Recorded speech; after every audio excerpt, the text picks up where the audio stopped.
titira. Umi, ano nga ang sasabihin ko sa kanya? Paano ko ipapaliwanag kung sino ang napangasawa ko? Huwag kang magsisinungaling. Sabihin mo sa kanya yung totoo. Ay, Wabi. Magugulat ho yan, sigurado ako at baka magalit pa sa akin si Mariam. Ay, bakit naman siya magagalit sa'yo? Ipaliwanag mo sa kanya ng maayos. Tsaka, siguro naman nakalimutan na niya kung ano man ang nararamdaman niya kay Ismael. At hindi ba, siya naman ang tumakas at lumayo kay Ismael. Opo. Oh, huwag kang matakot magsabi sa kanya. Siguro naman, kahit alam nating baliw yan si Mariam, maiintindihan niya. Sana ho ay hindi na ho magdulot ng kapahamakan si Mariam sa atin. Ilayo tayo naman ng Allah sa fitna na idudulot niya. Alam mo, Makamin.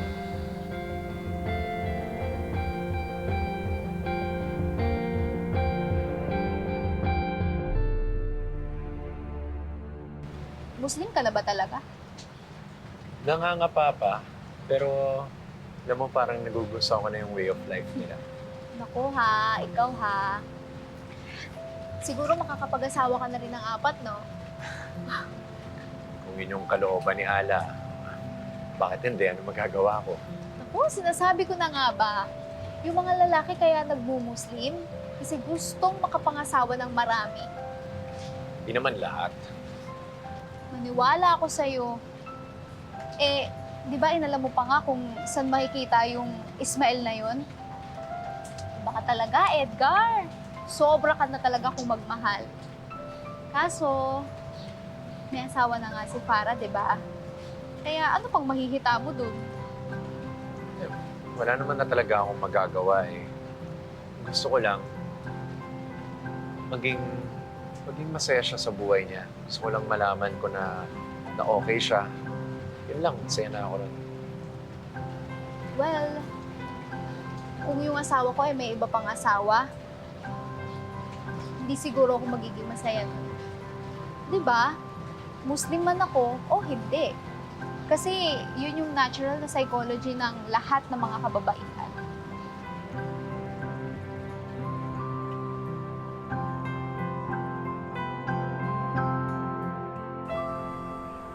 Konsensya ho ako para kay Mariam, Umi. Astaghfirullah, Umi. Hindi ko ho alam kung ano pang sasabihin ko. Galit na galit pa rin ho siya kay Ismael. Naiintindihan kita, Takulay. Pero minsan, hindi masamang magsinungaling para hindi ka makasakit ng isang tao. Pero paano kung dito siya titira sa atin? Umi, imposible hindi niya malaman kung ano ang totoo. Paano kung biglang dumalaw dito si Ismael?